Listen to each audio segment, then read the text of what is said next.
Hello and welcome to our webinar, HHS CARES Act Provider Relief Fund Reporting Requirements. And today is January 21st, 2021, which if you've noted is the 21st day of the 21st year of the 21st century. I don't know, it sounds ominous, but that's what day it is. And it's a beautiful day. It's kind of cold, but clear.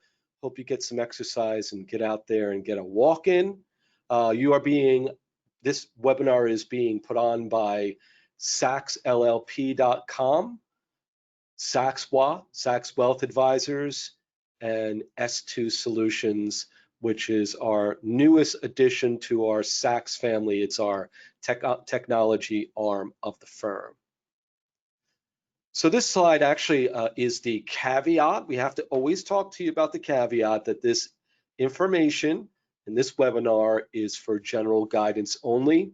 It doesn't constitute the provision of legal advice, tax advice, accounting services, investment advice, or professional consulting of any kind. So if before you make a decision, folks, we recommend strongly that you consult a professional advisor, and obviously we are there to help you. So if you have any questions, please feel free to ask. And before we get into the CPE considerations, a few housekeeping things just to note. First is that this is new information. We don't have all the information out. In fact, this is part one of two parts. So we're encouraging you to send in any questions that you might have in the chat box, which you'll see is available for you to ask questions. And then afterwards, we are asking you to send any additional questions to the COVID-19@sacsllp.com email address, and we will answer your questions. So please ask questions. You will be getting the slides and a recording of this webinar. And the other thing we do ask you to do is please, please, please share those slides and webinar information with your friends.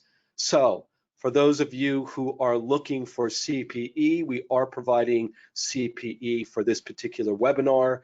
Let me tell you how you can actually earn CPE. Yes, we're not like some of the consulting firms that are charging boatloads of money for this webinar, and we are also giving you CPE. But if you really want to get the CPE, you need to do the following. You need to stay on for at least 50 minutes. You can't get off the webinar and get CPE. You have to stay the full time. Second, you have to answer at least 3 of the 4 polling questions. And yes, I'll be monitoring the polling questions to make sure at least 75% of you have answered those questions before I take them off the screen. Third, you need to actually stay involved. We actually do monitor people's attentiveness. And fourth, there is in your handout section an evaluation form that you need to complete. Send it where we are asking you to send it. And if you need CPE, we will give you CPE. Here's our lovely panel of presenters, myself, Debbie Nappy, and Adam Holtzberg, who are the folks who will be presenting today on everything you wanted to know about HHS and were terribly afraid to ask. Here's today's agenda. We're going to give you an overview of the Provider Relief Funds, PRF. We're going to talk about reporting requirements and deadlines, the audit requirements for both not-for-profit and for-profit entities, and then remaining questions, things that we just don't know the answer to, and we're looking forward to it. So let's start off with our very first CPE credit poll question for you to ask and see. So the cost of utilizing S2 Solutions, which is our technology company, for all your technology needs would be equal to hiring a full-time employee, higher than hiring a full-time employee, far less than hiring a full-time employee with access to 68 consultants. So which is it? Is it equal to, higher than, or far less than? and I will give you folks time to answer that question. When it gets up to 75%, I'm going to close out the poll or something close to it. So which is it? Equal, higher, or far less?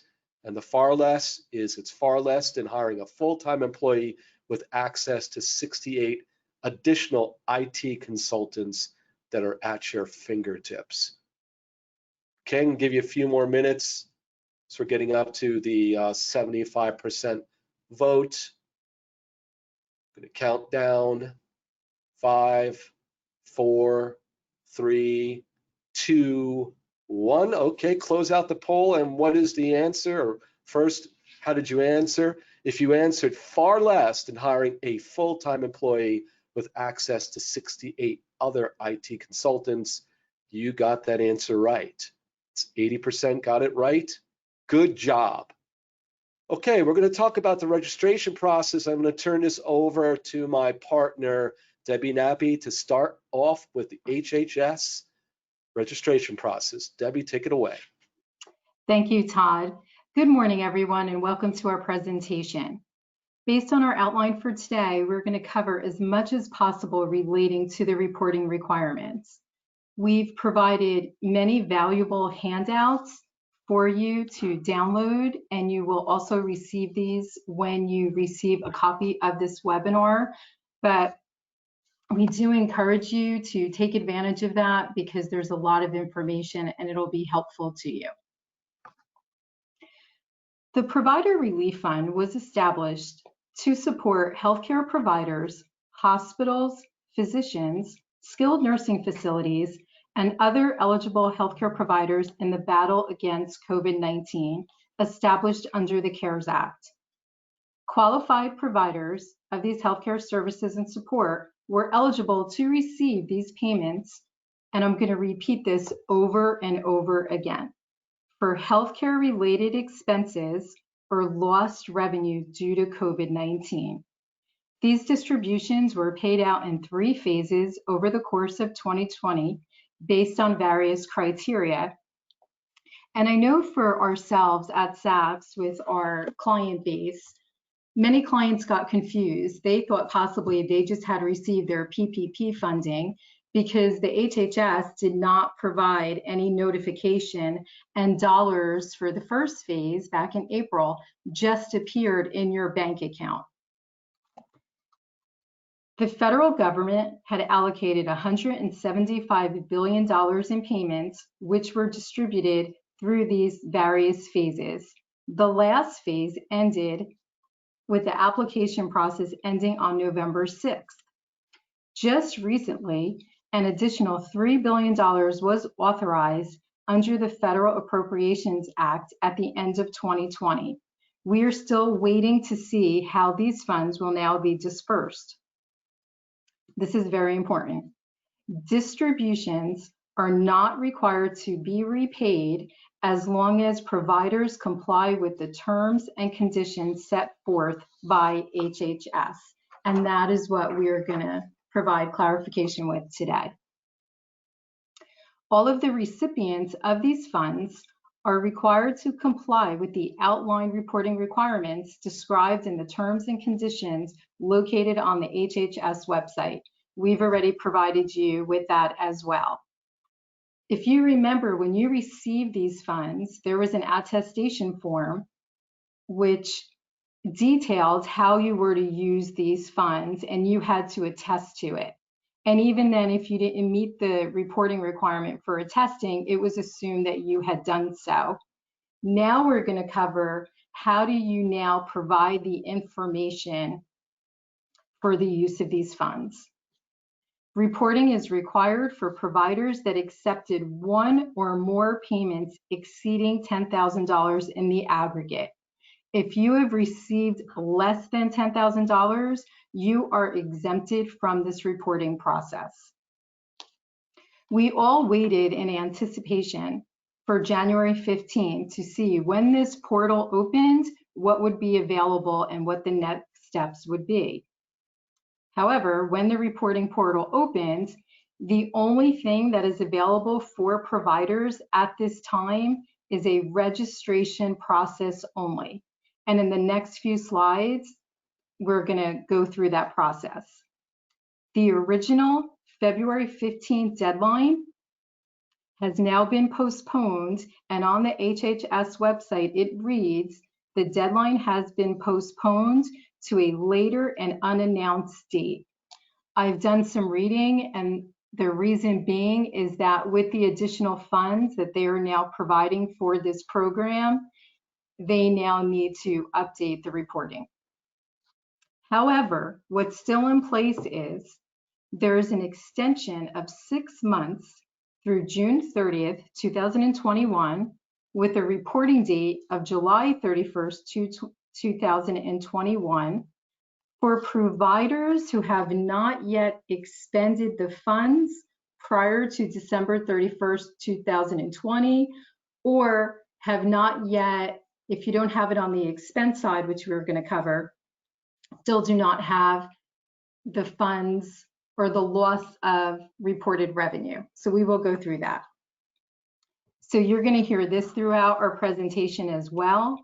The provider relief funds state that the relief fund payments will be used to prevent, prepare for, and respond to the coronavirus, and shall reimburse the recipients only for healthcare expenses and lost revenue attributable to the coronavirus. This is the organization that's been tasked with setting up the portal. It's the Health Resource and Services Administration. They were also the ones that have appropriated the funds throughout this funding process. So all we need to know now is our two-step process. We have to register as a user, which is available to us at this time, and then complete the reporting requirements for the use of the funds, which is not yet available. So one of the handouts that we have provided to you is a 27-page handout on the registration process.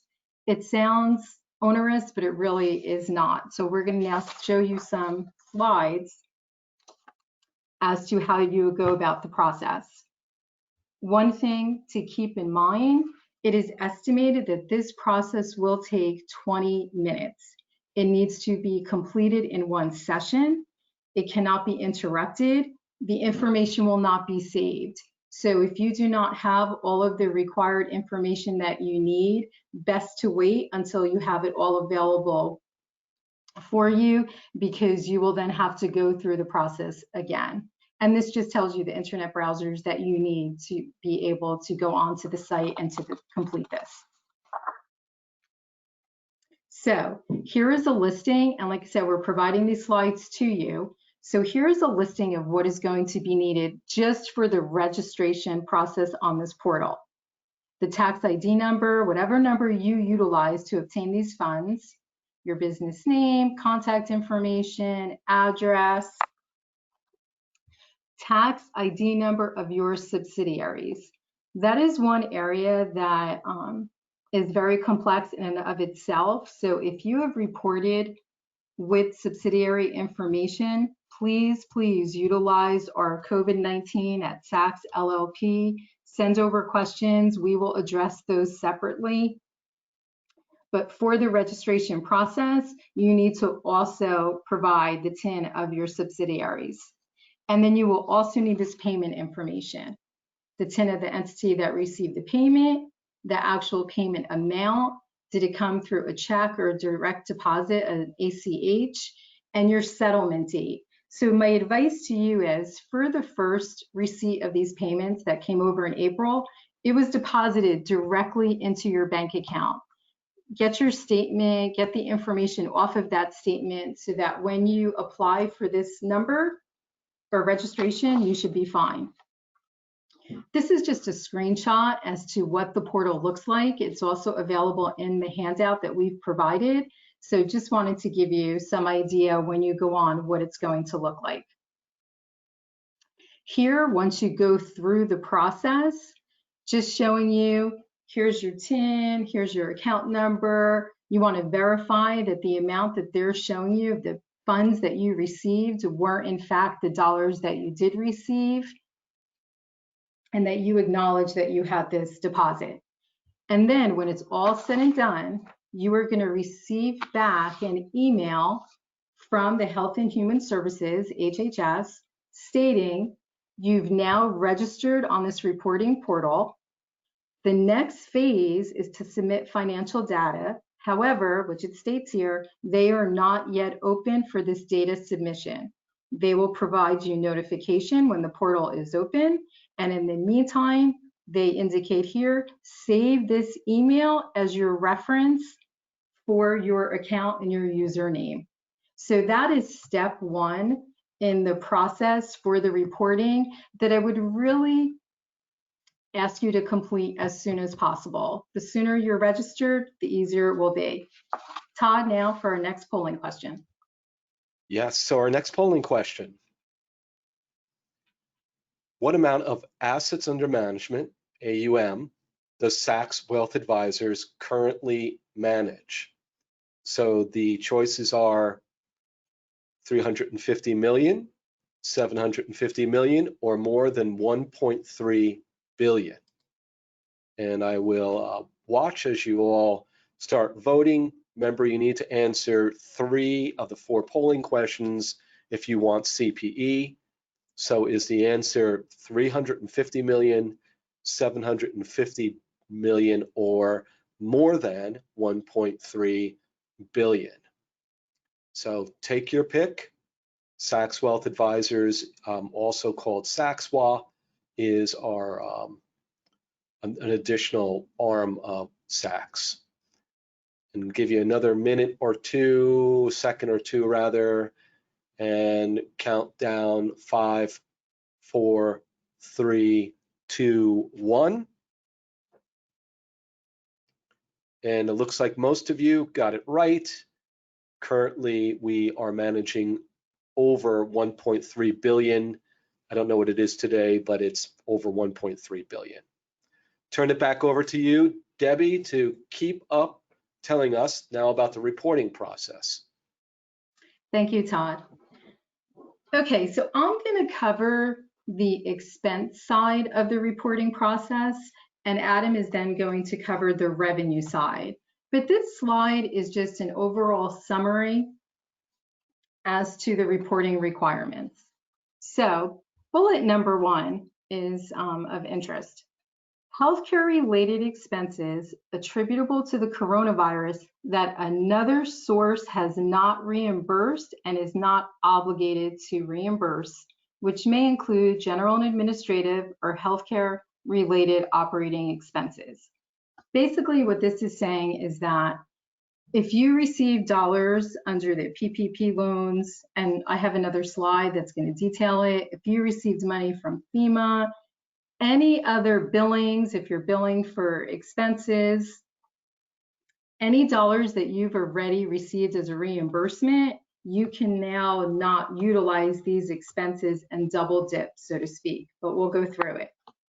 Then we have, right, so your first requirement is we have to first look at your healthcare related expenses attributable to the coronavirus. Your second requirement then is your patient care lost revenues attributed to the coronavirus. Now, we've been following this for quite some time, and we've had many reiterations of what this revenue change would be. How do you compute it? When it first came out, it was only a few months that you had to look at, the second quarter. Then it was changed that there was a comparison of 2020 compared to 2019 revenue, and some practices or healthcare entities were going to have issues with that due to the fact that maybe they acquired new practices, they're actually growing in the second half of 2020. So how are they going to make this requirement and not have to refund the dollars that they received? So not to steal Adam's thunder, he's going to really cover this. However, in the new guidance that was just issued on January 15th, a newly proposed requirement that came through, not requirement, but something that they allow you to do in this calculation is you could compare the budgeted amounts for a budget that was established and approved prior to March 27th, 2020 to your actual revenue. And the point being, I had read an article in Modern Healthcare. They really want you to be able to retain these funds. They want you to be able to hold on to them, put them back into your healthcare entity, help the public, help you in all that's taken place in this pandemic. So hopefully this will be something positive that will help a lot of your organizations. We covered this briefly before. If you do not expend all of the funds, you will have an additional 6 months to utilize the remaining amounts for, once again, either healthcare related expenses or lost revenues. Adam's going to go through the dates, what you need to compare. There were some changes that were made with that as well with the release of January 15th.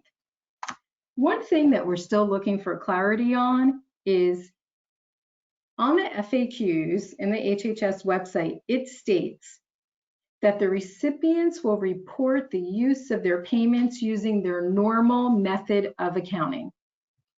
We have some clients that are accrual basis for financial statements, but cash basis for their tax return preparation. I've called over to the HHS on several occasions trying to see if there's been any clarity.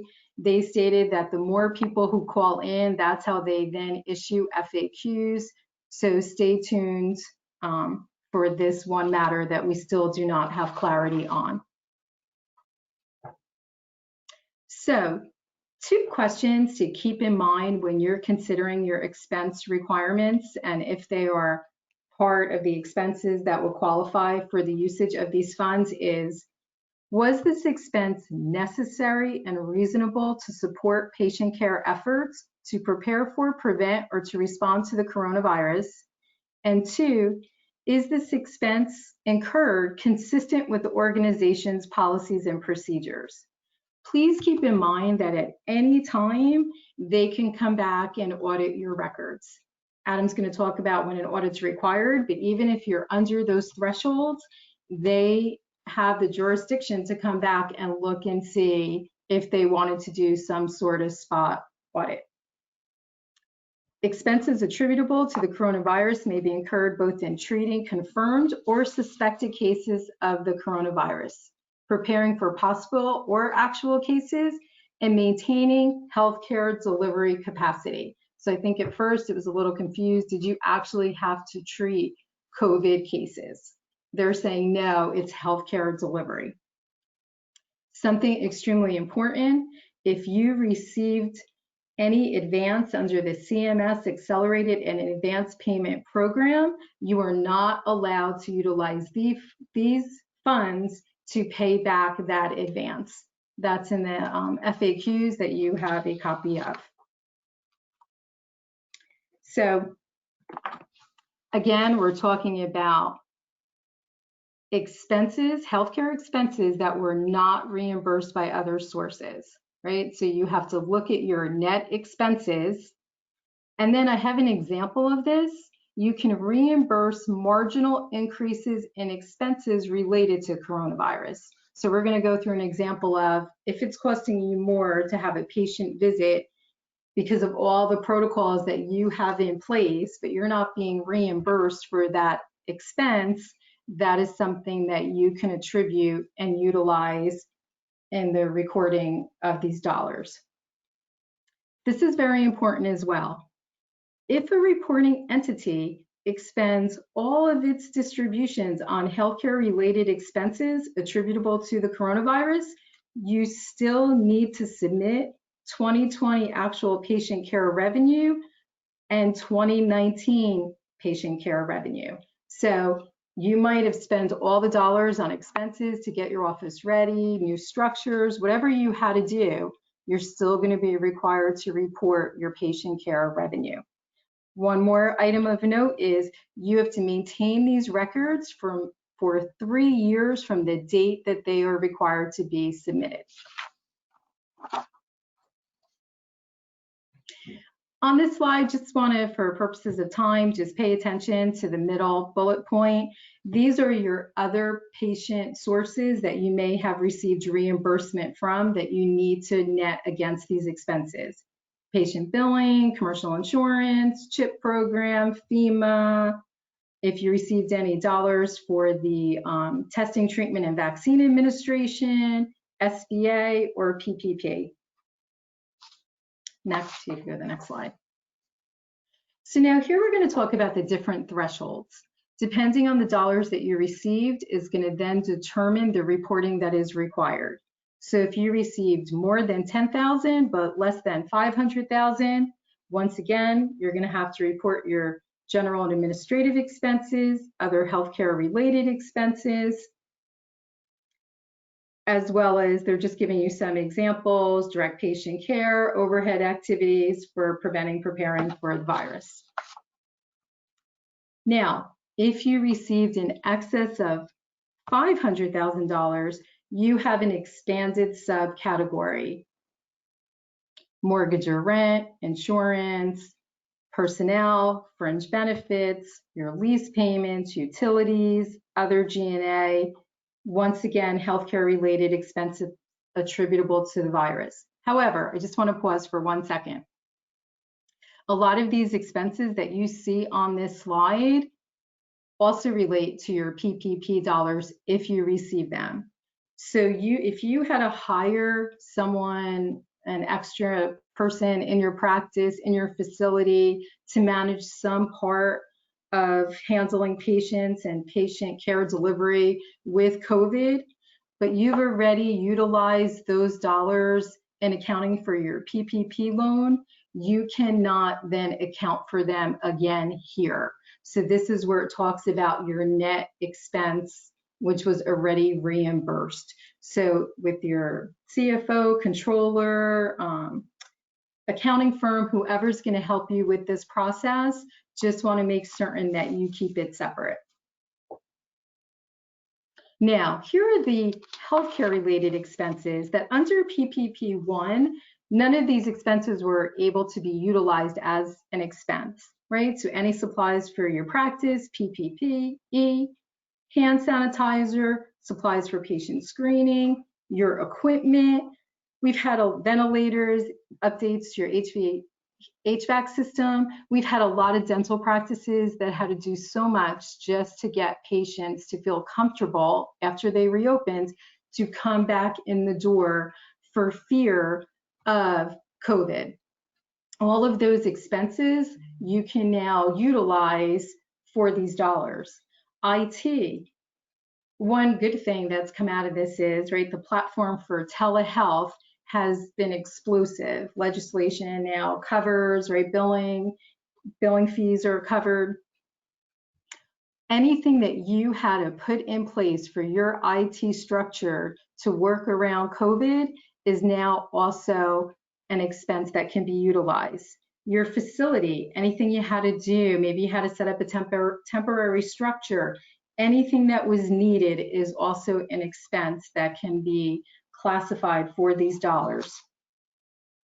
Also, one other thing is that I did not put on this list is one thing they added to the FAQs, any tax dollars that you have to pay as a result of receiving these funds, because we have not mentioned, but these dollars are taxable for a for-profit entity. So any tax in relation to those dollars is considered an expense. If you are a not-for-profit entity, they are still other income that is not taxable. So you do not have a taxable situation. These next two charts are just summarizing what was already said, just for your convenience to look at. You could go through, okay. So on the next slide, this is just a summary. In the FAQs, there's so much about capital equipment purchases, depreciation. Overall, they give you some examples of equipment that could be directly written off and utilized as an expense for these dollars: ventilators, CT scanners, other related ICU purchases, and then back to masks, face shields, gloves, gowns, PPE, and supplies. Your capital facility projects, the same. I just wanted to highlight it for anyone who had to do some type of capital facility improvement or make temporary structures. Just wanted to provide you with this information. Now, this slide that I put here is something that is mentioned in the FAQs time and time again. Unfortunately, they don't give you any computation as to how they came up with these dollars, even though these dollars are, made up for an example, but just to show you. But basically they're saying is what I mentioned before, if it's costing you more to have a patient walk through the door, you can now take that differential in our first example, the $5, and that could be utilized as an expense in the reporting of these dollars. So hopefully maybe they'll provide a little bit more clarification on this, and maybe even within our firm we could try to come up with some examples as to how we could put these dollars together.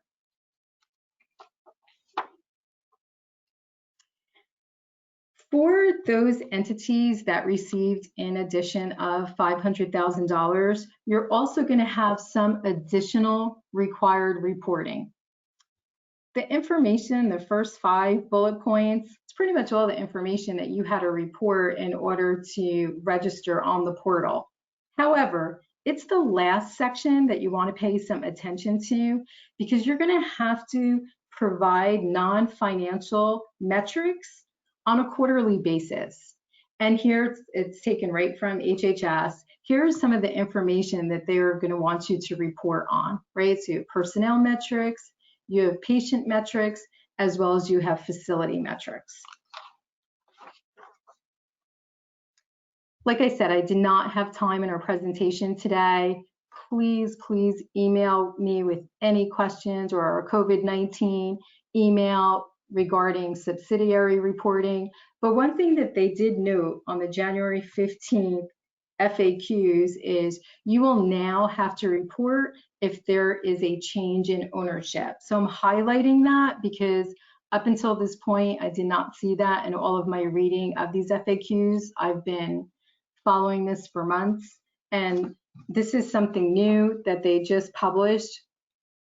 And they're telling you here on this slide, it's providing you, this is the information that you're going to have to provide if you acquired or divested of a related subsidiary. So I just wanted you to have this information in your package and to be aware of it. So I am now, after our third polling question, then Adam is going to take it up on the calculation of lost revenues, as well as the audit requirements. Thank you. Okay, let's go to polling question number 3. Again, you need to answer 3 out of the 4 questions. So, what is required to receive CPE credit for this webinar? Answer 3 out of 4 questions. Stay tuned for the whole webinar. Complete and submit the eval form in the handout section, or all of the above. Start voting now if you want to get that CPE, because it does count. Is it answer 3 out of 4 polling questions, stay tuned for the whole webinar, complete and submit the eval form in the handout section, or all of the above? Give you another second or two. Count down 5, 4, 3, 2, 1. And how did you do? All right, if you answered all of the above, then you got it right. So just answering 3 out of 4 polling questions isn't enough. I kind of tricked you there. So I'm going to hand over this next section to my partner, Adam. Adam, take it away. Talk to us more about HHS. All right, great. Good morning, everyone. So now we're going to be going over the calculation of lost revenue. So as Debbie mentioned, this is the other aspect of reporting requirements. So the calculation of lost revenue is to be done after determining the amount of expenditures related to the coronavirus. And it does state that even if all the funds are used for healthcare related expenses, that this calculation should still be done. So as the recently passed Federal Appropriations Act, it clarifies how providers could calculate lost revenue related to COVID-19.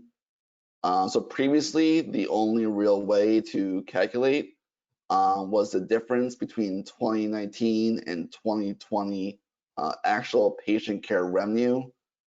As Debbie mentioned a little earlier, they did add an additional option where now you can use your budget for 2020 only if it was approved prior to March 27th, 2020. There's also a third option they added. So if these other two options, for some reason, don't properly reflect your organization, you could come up with some sort of reasonable method of estimating revenue.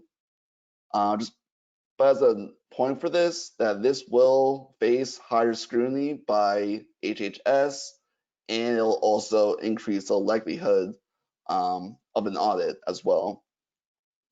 So when we talk about the revenue, so the revenue should relate to the actual revenues or net charge from Medicare Part A and B, Medicare Part C, Medicaid, commercial insurance, self-pay, and any other sources received for patient care services.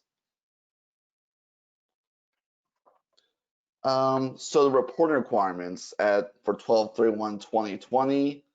For any option that you pick, you will need to provide your actual 2020 patient care revenue. And then depending on which option you choose, there's different reporting requirements. So if you decide to go with just the actual revenue option, you would have to submit your revenue from patient care payer mix for 2019 calendar year by quarter. If you choose the budget revenue option, you would need to submit your 2020 budget, and you will need to include an attestation from the CEO, CFO, or some other individual with similar responsibilities attesting that the budget being submitted was established and approved prior to March 27th, 2020. And for the third option, the reasonable method that you essentially created, you would have to provide a description of the methodology that you came up with. You would need to show your calculation of lost revenue related to the coronavirus using this methodology.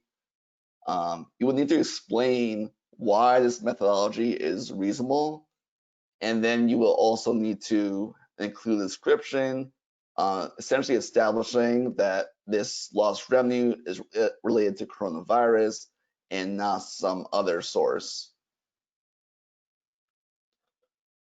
And then, so if you still have unspent funds between expenses and lost revenue after 12/31, there is the second reporting date. Funds still can be used between January 1st and June 30th. So for that second reporting date, there's two options currently that you could choose. So you could do the actual 2019 quarter one and quarter two compared to the actual 2021 quarter one and quarter two. And then the second option they have is to use your budgeted 2020 quarter one and quarter two compared to your actual 2021 quarter one and quarter two. Currently, they don't have a date like the other option from original when the budget needs to be approved by. So that's not currently known. But I would assume if your budget for 2020 has not yet been approved as of today, it's probably too late for that option. And then there'll probably be similar reporting requirements. So what needs to be submitted, so your actual revenues and your budget if you go with that option as well when you submit. So now we're going to go into the audit requirements. And this is going to apply to both commercial and not-for-profits. So I'm going to try to distinguish the two as there's differences. So for commercial entities that receive funds of $750,000 or greater, you have two options. You could have a financial related audit or financial audit of the award or awards if you had received additional HHS awards conducted in accordance with government auditing standards. You could also choose to have an audit under uniform guidance, whether it's a single audit or program-specific audit. In the next few slides, I'll explain what these options really mean. For not-for-profits, it's going to be based off the amount you expended, and these funds will need to be included as part of your single audit determination. So you would notice, sorry, just go back to that last slide.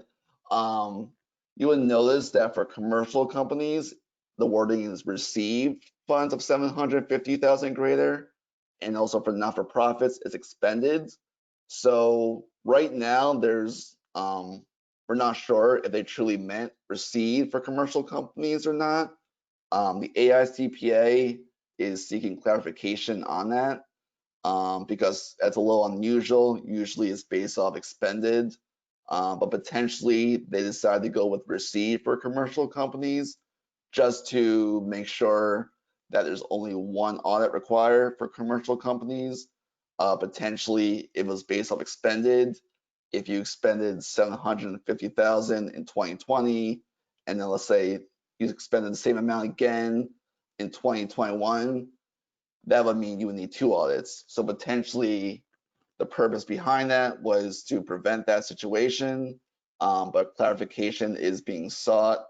And then the other point to make is whichever option you eventually choose, whether the first one or the second one, these are very specialized audits when you're conducting under either government auditing standards or under uniform guidance.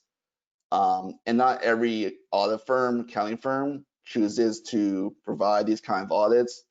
It takes a lot of experience, training to really be able to perform these kind of audits. For SaaS clients, we do these audits all the time, so we're capable of doing that. But for everyone else, you're going to want to talk to whoever your accountant is and just make sure they're able to do that, able to perform one of these two options. Especially for commercial companies, as this will be very new. And if that's not the case, then you want to now make arrangements instead of scrambling towards the end. So just some additional audit information. So for commercial companies who received under 750,000, there is no more audit requirements. It's only if it's greater than 750. But you should still maintain documentation and records in case HHS decides to ever perform an audit. For not-for-profits, there's different rules.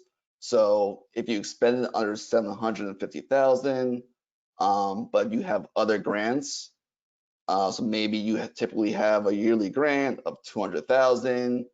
You receive expended provider relief funds of 600,000. That would put you under the threshold for a single audit, as it's based off the total federal grant expenditures. And then for those who still maintain under 750,000 expended, potentially there are other audits you may fall under. For example, New Jersey, they require an audit under government auditing standards, or GAS for short, also known as a Yellow Book audit, for any not-for-profits that expend governmental grants over 100,000 but under 750,000. So there's things to keep in mind. And then the last point, this is more for organizations that receive a lot of grants. They're very used to the whole uniform guidance process. So there's a threshold between a type A, type B program. So if it's over 750,000, that typically means it's in potentially to be audited and tested. Just pointing out that don't be surprised if you only spend it under 750,000 if it's chosen to be picked to be audited. While HHS hasn't sent any guidance out of whether or not it should be considered a high risk, this program, as this is a new program with a lot of complexities, potentially the auditor could determine it to be a high risk program. Just want to point that out. So now just kind of going over the differences. Not-for-profits will be used to the first option, and commercial companies, this will all be new to you. So for the single audit or program-specific audit, the auditor will issue an opinion on compliance and report on internal controls over compliance. There will be a schedule of findings and question costs. It will include testing of internal controls and compliance. If you choose to go with a single audit, that includes a regular financial statement audit. And on top of that, there's also under government auditing standards, your financial statement audit. And overall, with this first option, there's a lot more information currently available, so there's a lot more known. If you choose to go with the other option, the gas audit, so as a recipient, you will have to issue some sort of statement of cost and lost revenues that as the auditor, we would have to opine on. We would also issue a report on compliance, just stating if we found any instances of non-compliance, and also issue a report on internal control over financial reporting. Overall, there's more uncertainty about this option, as there's really not much that has been announced yet on how this will work.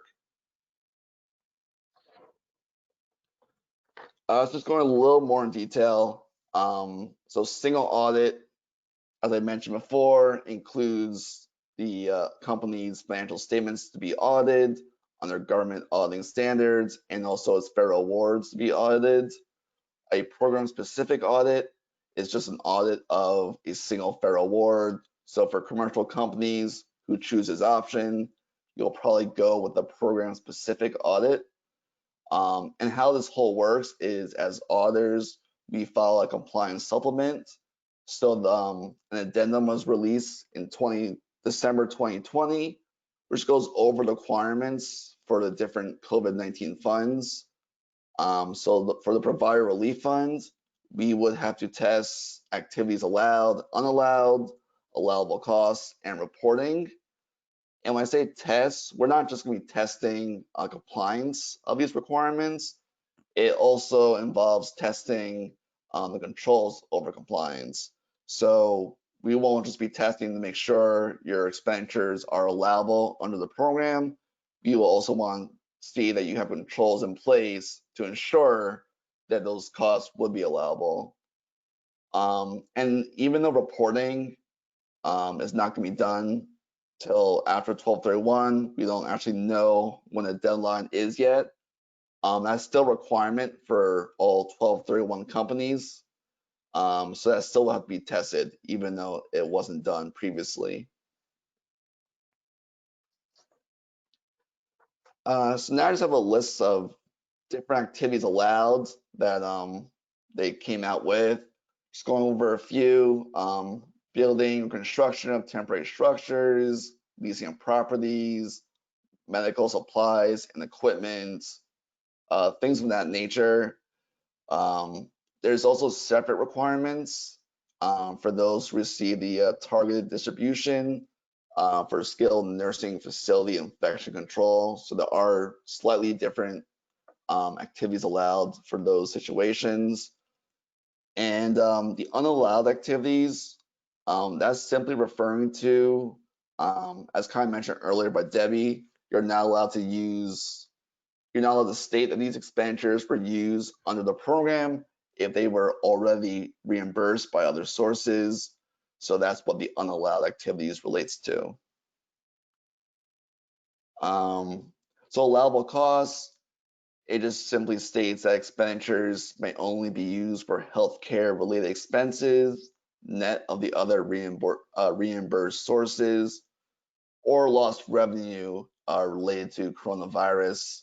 And the allowability of costs is based on the terms and conditions for the general or specific fund distribution you have received. So now the information, whether it's a single audit or program-specific audit, gets reported on the schedule of expenditures of federal awards or the CFA. So there are some differences this year, how it's going to be reflected. If you have a fiscal year on or before December 30th, so anything before 12/31 year end, you're not going to be reporting any expenditures or lost revenue under this program. For any 12/31 year ends and any year ends before June 30th, you will report your 12/31 numbers, even if let's say you're a March 31st year end, you will still report 12/31 numbers. And at this time for June 30th year ends, the information hasn't been released yet.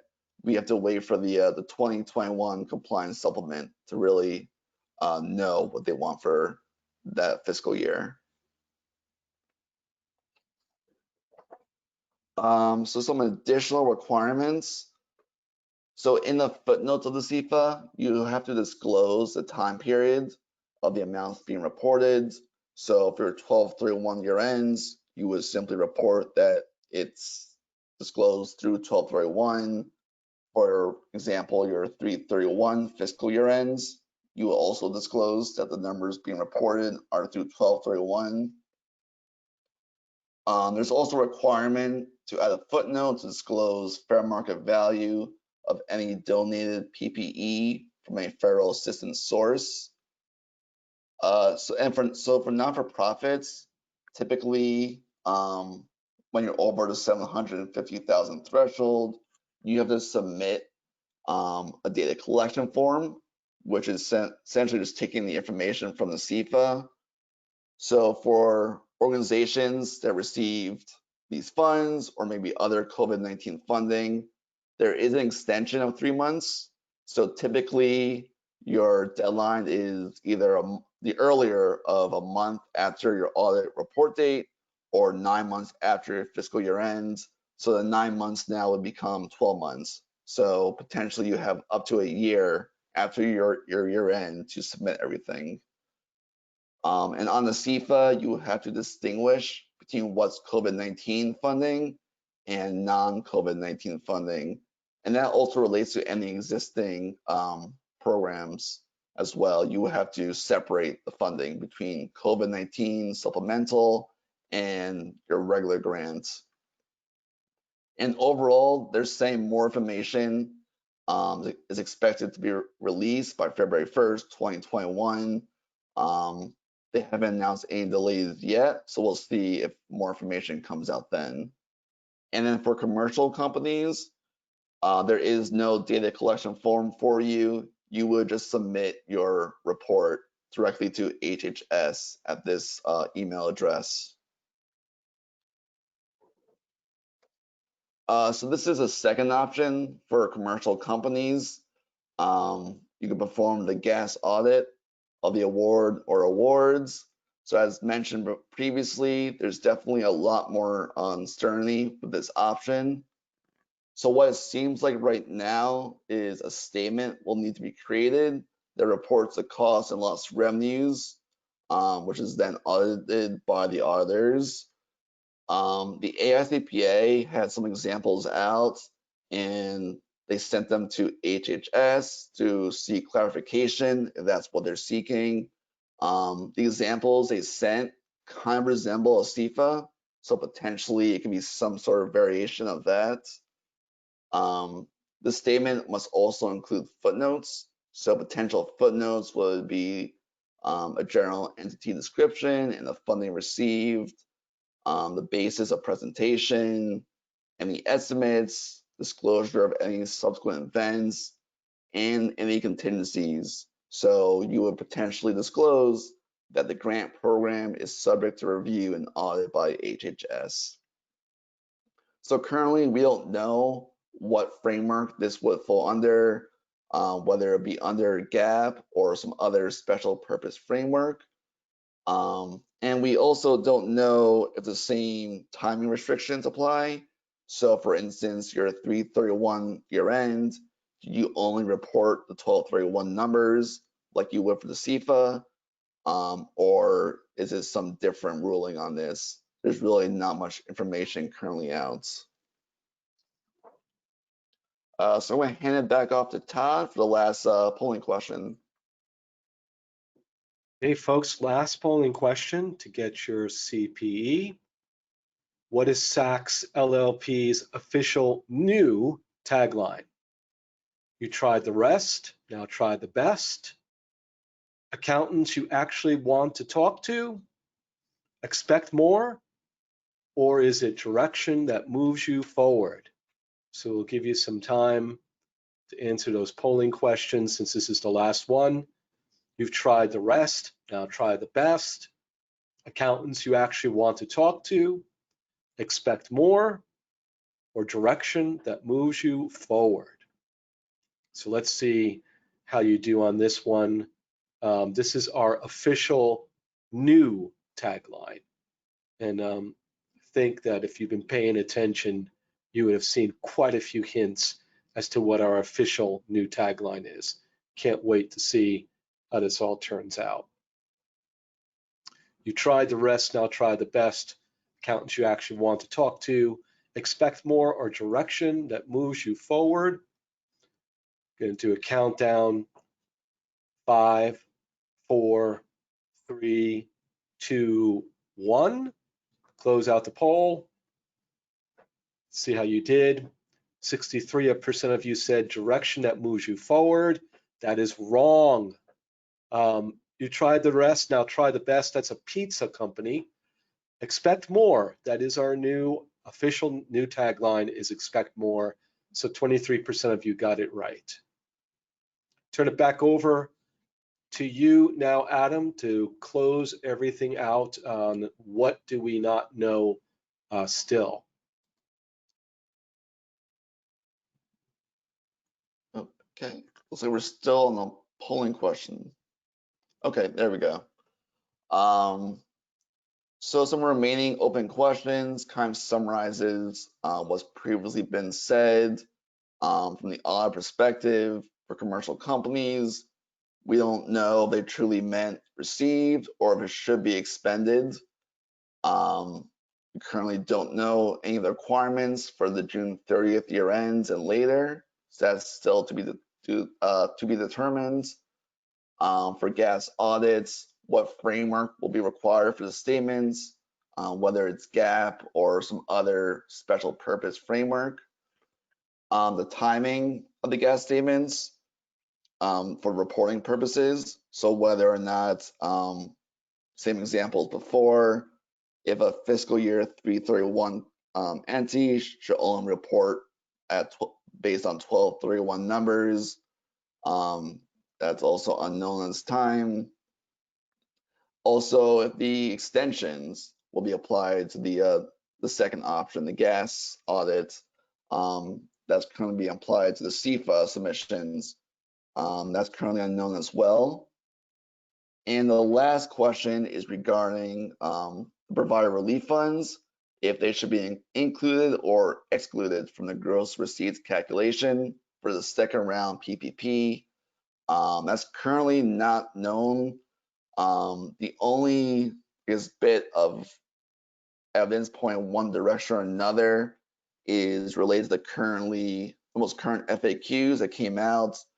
There was a question regarding if you should include the PPP loan proceeds from the first round or idle advances, and the answer stated that any forgivable amounts received, so any which would be PPP and idle loan advances, they're not then subject to federal income tax, should not be included in the calculation.